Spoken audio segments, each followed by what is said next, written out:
Hola, les doy la bienvenida a una nueva clase de historia. Hoy lo que vamos a estudiar es el antiguo régimen. Hoy nos vamos a concentrar en definir este concepto y luego vamos a ver los distintos reinos a donde hubo casos de antiguo régimen. Bien, pero primero nos tenemos que ubicar en el tiempo. Seguimos estando en la Edad Moderna, pero ya dejamos atrás el siglo XVI y nos vamos a concentrar en el siglo XVII, o sea, los años que comprenden desde 1601 hasta el 1700. Desde el punto de vista artístico, corresponde a otro periodo, ya no es el Renacimiento, sino que corresponde al periodo del Barroco. Si tenemos que definir el concepto de antiguo régimen, podemos decir que el antiguo régimen fue un conjunto de rasgos, de características políticas, jurídicas estamos hablando del aspecto de las leyes, sociales y económicas que caracterizaron, que se dieron, que marcaron a Europa y a sus colonias durante los siglos XVII y gran parte del siglo XVIII. A partir de los cambios que se habían generado en el siglo anterior, en el siglo XVI, a inicios de la Edad Moderna, lo que nosotros ya hemos analizado. Podemos ver que estas características que definen al antiguo régimen, estos rasgos que marcan al antiguo régimen, los podemos analizar desde el punto de vista demográfico, económico, social y político. Vamos a empezar por las características demográficas del antiguo régimen. Entonces, cuando vemos las características demográficas del antiguo régimen, podemos analizarlo desde dos perspectivas. Desde el escaso crecimiento vegetativo y la inestable relación que hay entre la cantidad de población que hay y la cantidad de recursos, sobre todo pensando en recursos de tipo de alimento. Empezamos por el primero, el escaso crecimiento vegetativo. Bien, un escaso crecimiento vegetativo. ¿Qué significa esto? Que está condicionada por altas tasas de natalidad. Eso quiere decir que hay mucha gente que nace, pero también hay un alto índice de mortalidad, mucha gente que muere, especialmente la infantil. Eran muy pocos los niños que sobrevivían los 5 años y después podían comenzar a desarrollar su vida. Esta es una imagen representativa de la danza de la muerte. La danza estaba cotidianamente viviendo en la Europa del antiguo régimen. La otra característica que dijimos con respecto a las características demográficas es un inestable equilibrio entre la población que hay y los recursos disponibles. ¿Por qué es esto? Por un escaso rendimiento agrícola. Imagínense una pobre cosecha, ¿sí? Dada por una plaga, por un incendio, por una sequía. Eso va a generar irregularidades en las cosechas. Y si hay malas cosechas, hay hambrunas, hay hambre.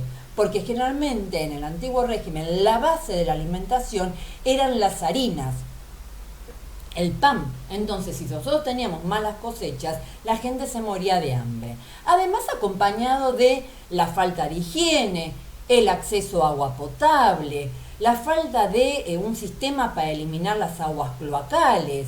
Entonces, esto provocaba enfermedades, y estas enfermedades muchas veces de manera de epidemia. Entonces teníamos enfermedades como el cólera, el sarampión, la viruela, que hacían estragos porque sobre todo no teníamos vacunas para prevenir estas enfermedades. Vamos a ver la renovación científica y que justamente en el antiguo régimen va a aparecer la primera vacuna, pero para eso falta todavía. Entonces genera este desequilibrio entre la población y los recursos que había. Este gráfico muestra, acá tenemos en este eje la cantidad de millones de habitantes, 40 millones, 35 millones. Acá los siglos, 1600, 1650, la segunda parte del siglo XVII, 1700, y los distintos colores están marcando los distintos países. No es de extrañar que Alemania tuviera un pico de casi 25 millones de habitantes y que de repente en 1650 hubiera esta caída estrepitosa de cantidad de gente, porque en esta época se va a dar lo que se denominó las guerras por religión, fundamentalmente la guerra de los 30 años, que va a hacer estragos en lo que hoy es Alemania. Pues si ustedes se fijan, no hay un gran crecimiento de la población. Y acá el epígrafe de la imagen dice que fue por el impacto de las pestes, las guerras, las hambrunas, que va a provocar esto. Ahora pasamos, ya dejamos las características demográficas, pasamos a las económicas. Las características económicas del antiguo régimen tenemos que ver 3 patas. Que está basada en la producción agrícola, que los talleres eran talleres artesanales, no tenemos fábricas todavía, y el gran comercio marítimo. Empezamos por el primero, una economía basada en la producción agraria. 3/4 partes de la población activa, o sea, de la gente que trabajaba, estaba ocupada en tareas agrícolas y ganaderas, o sea, que vivía en el campo y trabajaba en el campo. Se dan cuenta que es más de la mitad de la gente. Las tierras eran la principal fuente de riqueza y las tierras no eran de la gente que las trabajaba, sino que pertenecían a los nobles y a la iglesia. Y acá esta imagen muestra cómo tenemos a este noble con su perro controlando el trabajo de los campesinos y de las campesinas en su propiedad. La segunda característica económica del antiguo régimen es que era una industria de carácter artesanal. ¿Esto qué quiere decir? Que el trabajo se daba en los talleres. Los talleres estaban dirigidos por el maestro del taller de ese oficio, el oficio del herrero, del zapatero, ¿sí? Y que los que trabajaban en esos talleres eran los aprendices y estaban organizados de manera gremial. Entonces en esta imagen vemos, acá lo tenemos al maestro, tenemos a los distintos aprendices. Si ustedes ven, son algunos aprendices, no son obreros, no tenemos una fábrica llena de obreros y prácticamente no tenemos máquinas porque el trabajo era manual. Acá en este caso lo que tenemos son las mujeres que están tejiendo y también, si ustedes ven este tipo de máquinas, la tracción no era una máquina que fuera manejada por la electricidad igual que esta o igual que esta rueca, sino que era por la fuerza humana, que en este caso era la misma mujer que estaba tejiendo. Y el comercio internacional, había muy poco comercio local o nacional. Los intercambios se hacían entre los continentes a través de los océanos y los mares. Recuerden que todavía no existía el avión, entonces todo el intercambio se hacía a través de los barcos. Y tenemos un escaso desarrollo urbano, no teníamos grandes ciudades. La aldea era realmente el centro de organización para la producción y de los intercambios y se hacían mercados fundamentalmente los domingos después de la misa que se reunían para hacer los intercambios. Y acá tenemos este mapa donde tenemos el continente americano, África, Europa, Oceanía y con distintos colores las distintas colonias de las potencias europeas y los productos que se intercambiaban. Y acá es importantísimo tener en cuenta el sentido de la flecha, porque de Europa hacia América iban estas producciones manufactureras y de América hacia Europa iban los metales preciosos y materias primas como azúcar, café, algodón. Es importantísimo leer el mapa fijándonos en este detalle del sentido de las flechas. Bien, dejamos las económicas, las demográficas, pasamos a las sociales. La característica social es que era una sociedad estamental. ¿Qué quiere decir esto? Que son grupos cerrados, a que se lo accedía a ese grupo fundamentalmente por nacimiento. Y cada grupo, cada estamento, cada estrato está marcado por su estilo de vida y qué función cumplía en la sociedad. Esta sociedad estamental es impermeable. ¿Qué quiere decir? Que sus miembros no pueden mudar, no pueden ir hacia el otro estamento. Bien. Esta sociedad estamental está dividida en 2 grupos, los privilegiados y los no privilegiados. Los grupos privilegiados a la vez se dividen en 2. En primer estado, que es la nobleza, y el segundo estado, que es el clero.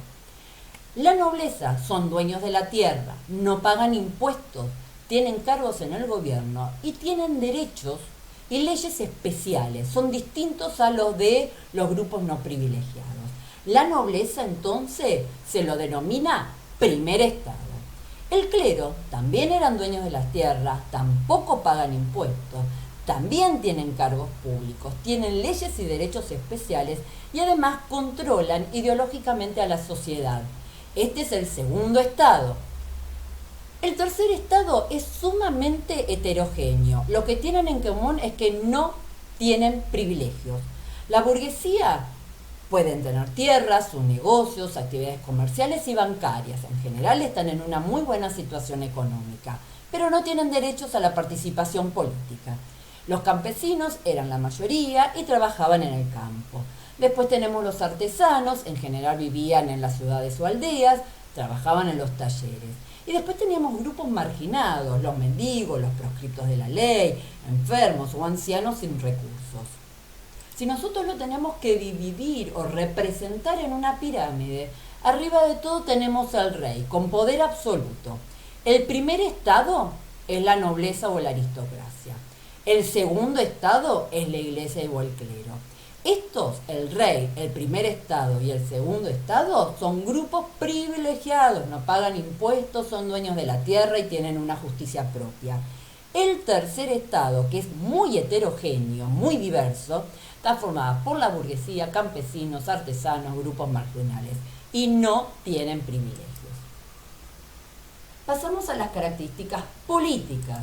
La característica política es que es un gobierno absolutista, marcado por algo que ya hemos visto, la monarquía absoluta hereditaria de origen divino.